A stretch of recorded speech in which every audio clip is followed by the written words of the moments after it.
Exercise number 1.1 क्योंकि अभी हमने जो है ना वो ऑर्डर की बात की थी, तो हम उसके मुताबिक 1.1 में से क्वेश्चन कर लेते हैं कि ऑर्डर ऑफ मैट्रिक्स किस तरह से मैट्रिक्स फाइंड करते हैं। लेंगे क्वेश्चन नंबर 1 है, वो कह रहे हैं कि find the order of the following matrices. आपके पास कुछ मैट्रिसेस गिवन है, आपने इनके ऑर्डर फाइंड करने। सही हो गया। अब यहां पर सबसे पहले पार्ट नंबर 1 आपके पास देखिए, उसने मैट्रिक्स हमें दिया है मैट्रिक्स ए, अब इज इक्वल आ रहा है आपके पास 2 3 2 3 -5 और 6। ये आपके पास एक मैट्रिक्स गिवन है। अब आपने इस मैट्रिक्स का ऑर्डर फाइंड करना है। लेंगे सॉल्यूशन।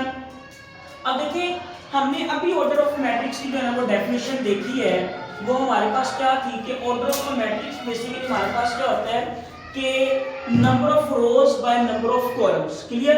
ये हमारे पास ऑर्डर ऑफ मैट्रिक्स की डेफिनेशन है। अब हमें देखना है कि ये जो मैट्रिक्स हमारे पास गिवन है इसके अंदर टोटल कितनी रोज आ रही है। ऑर्डर ऑफ मैट्रिक्स ए, इसको रीड करेंगे, order of matrix A is equal G. अब इसके अंदर कितनी रोज आ रही है, ये आपके पास फर्स्ट रो है और ये आपके पास सेकंड रो है। इसका मतलब इसके अंदर कितनी रोज आ गई है, 2। लीजिए आपने इसको यहां पर लिखना है, फिर बाय आपने बाय लिख दिया, फिर आगे। अब उसके बाद सेकंड में लिखना है कॉलम्स कितने आ रहे हैं जी। इसी मैट्रिक्स के अंदर कितने कॉलम्स आ रहे हैं आपके पास, ये कॉलम 1 और ये कॉलम 2, क्योंकि हमने कहा था कि डेफिनेशन में कॉलम उसको कहते हैं जो हॉरिजॉन्टल वे में नंबर लिखे होते हैं, वर्टिकल वे में जो नंबर लिखे होते हैं उनको क्या कहते हैं, कॉलम्स जी। अब इसके अंदर 1 और 2 कॉलम्स आ रहे हैं, तो ये ऑर्डर हमारे पास क्या आ जाएगा, 2/2 का आ जाएगा। सही हो गया। तो ये हमारे पास इसका आंसर आ गया 2/2। लेंगे ये हमारे पास इसका जवाब आ गया। क्लियर, समझ आ गई इसकी। लेंगे इसके बाद हम इसका एक और पार्ट कर लेते हैं। बी पार्ट आप लोगों ने खुद करना है, वो सेम इसी तरह का ही है, कोई उसमें आपने एक्स्ट्रा वर्क नहीं करना, सेम ये वाली चीजें। उसके अंदर भी 2 रोज आ रही और 2 ही कॉलम्स आ रहे हैं, उसका भी ऑर्डर यही बन जाएगा। अब मैं पार्ट करवाने जा रहा हूँ सी वाला। लें जी आपके पास सी है, उसने मैट्रिक्स दिया हुआ है आपके पास 2 4। लें जी ये आपके पास एक मैट्रिक्स है 2 4। अब हमने इसका ऑर्डर बताना है। सॉल्यूशन। अब यहाँ पर लिखे order of matrix C is equal G. अब इसके अंदर कितनी रोज आ रही है बेटा जी, हाँ जी बिल्कुल, इसके अंदर हमारे पास एक रो आ रही है, यानी कि ये आपके पास हॉरिजॉन्टल वे में जो नंबर लिखा हुआ ओनली एक ही किताब में लिखा हुआ है, तो हमारे पास इसके अंदर 1 रो आ रही है। लो जी 1 इधर लिख दिया, फिर बाय। उसके बाद अब हमें देखना है कि इसके अंदर कितने कॉलम्स आ रहे हैं। अब देखे जाए आपको पता है कि जो वर्टिकल वे में नंबर लिखे होते हैं उसको हम क्या कहते हैं, कॉलम्स कहते हैं।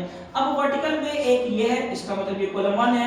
अब दूसरा वर्टिकल वे है, इसका मतलब ये कॉलम 2 है। अब इसके अंदर कितने कॉलम आ रहे हैं, फिर 1 और 2। लेंगे आपके पास ये आ जाएगा 2। अब इसका ऑर्डर क्या बन गया, फिर 1/2, ये इसका आंसर आ गया। क्लियर, कोई मसला तो नहीं है। लेंगे अगर कोई मसला हो तो फिर कमेंट करके जरूर बताइएगा। लेंगे अब उसके बाद पार्ट नंबर डी है, इसमें देखिए वो क्या कह रहा है कि पार्ट नंबर डी हमारे पास ये एक मैट्रिक्स गिवन है 4 0 6। लेंगे ये 4 0 और 6। अब हमें इस मैट्रिक्स का जो है वो ऑर्डर बताना है। अब यहाँ पर सॉल्यूशन, अब ऑर्डर ऑफ मैट्रिक्स, अब इसमें डी मैट्रिक्स आ गया, तो order of matrix D is equal G. अब हमें इसको ऑर्डर बताना है, तो ऑर्डर हमारे पास क्या होता है, रोज बाय कॉलम्स जी। इसके अंदर कितनी रोज आ रही है, जाहिर सी बात है इसके अंदर 3 रोज आ रही है। ये फर्स्ट रो R1, ये सेकंड रो R2, ये थर्ड रो R3। लेकिन टोटल कितनी रोज होगी इसके अंदर, 3 रोज होगी। लेंगे 3 को इधर लिखने हैं, फिर बाय।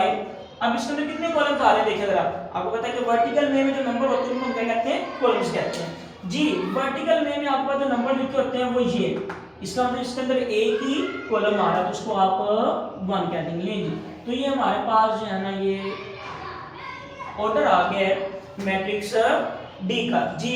इसके अलावा पार्ट नंबर मैं आपको करवा देता हूँ जी, और चले पहले एफ ई वाला कर लेते हैं जी।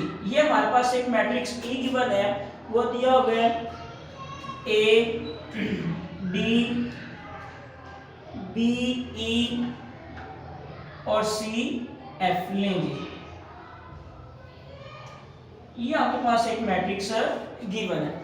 अब हमने इस मैट्रिक्स का ऑर्डर बताना है जी। तो ऑर्डर ऑफ मैट्रिक्स बेसिकली हमारे पास ऑर्डर ऑफ ई जो है, order of matrix C is equal, इसके अंदर कितनी रोज आ रही हैं, 1 2 3, तो टोटल कितनी रोज होगी, 3 बाय। अब इसके अंदर कितने कॉलम्स आ रहे हैं, 1 और 2। लेंगे तो ऑर्डर क्या बन गया हमारे पास 3/2। 2 का। आई होप कि बाकी आप लोग खुद कर लेंगे। क्लियर है, किसी किस्म का कोई इशू तो नहीं है। ले जी, अगर कोई मसला हो तो आप लोगों ने जो है वो कमेंट करके जरूर बता देना। अब हम